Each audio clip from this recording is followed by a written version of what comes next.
tayo ngayon sa kahabaan ng Commonwealth Avenue.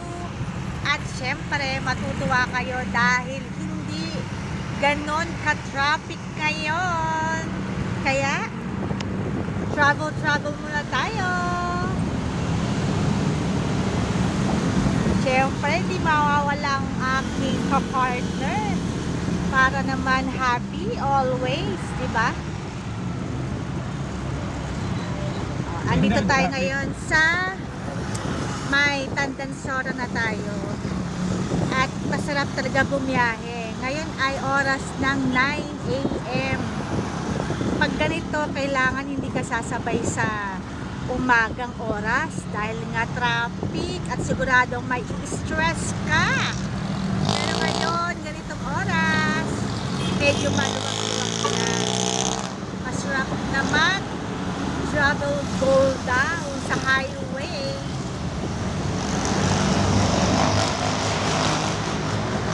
Yan na natin sa may Tandansora. Ayan.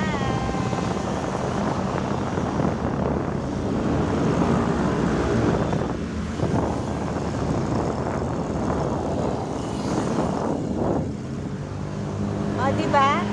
Napakaganda ng kali ngayon dahil walang traffic. Nandito tayo sa may Central Avenue at papunta tayong Pilcoa. O, di ba wala masyadong traffic? Kaya dapat hindi kayo sasabay sa oras ng mga offices at mga estudyante para hindi sasakit ang inyong ulo dahil pag traffic, di ba, lahat nakasimangot at ubos ang iyong gas.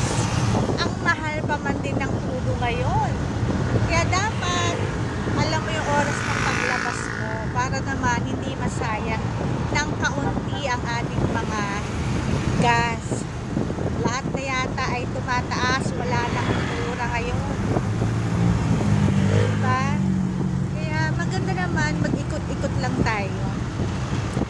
At pasyal-pasyal ng konti. Kailangan natin igalang ating sasakyan, baka masira naman.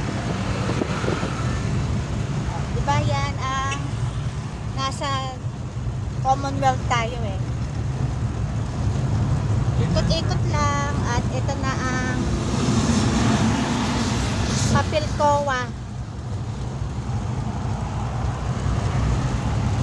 Medyo sa Pilcoa, alam nyo naman, nandan yung konting traffic, at least hindi ganun kahaba talaga na mula Sandigan hanggang Pilcoa ay hindi ka na makakausad sa sobrang traffic. Pero ngayon, mild lang naman sa oras na umaga na alas 9.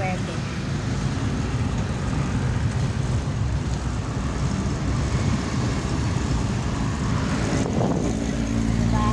Pa-Pilcoa na tayo. Kaya ganyan dapat ang ating mga oras ng mga labas. Para happy naman. Ang ating kapartner, bodyguard, driver, lahat na daw. Diba? Siyempre, di naman tayo makakalabas pag wala tayong partner.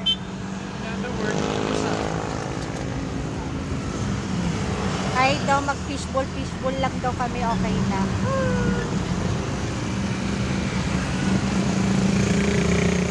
Yan ang ating Pilcoa. At ayan to, tingnan nyo naman. Talagang walang traffic. Dito na tayo sa circle na, pa-circle na tayo ng Quezon City.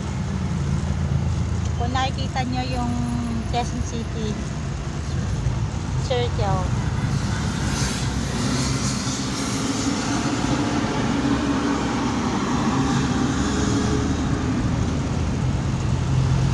Ayan na. Diba, wala nang traffic at narito na tayo sa may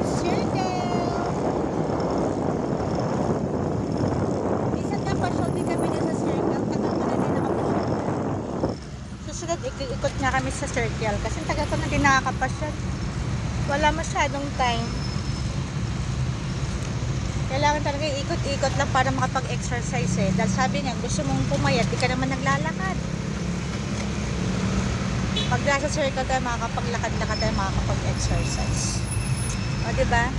Kaya ganyan-ganyan lang. Always happy lang. Ito na ang circle. O, diba mga ka-FP? Alam nyo na yung oras ng paglabas nyo para hindi kayo matraffic tulad na. Kaya always happy.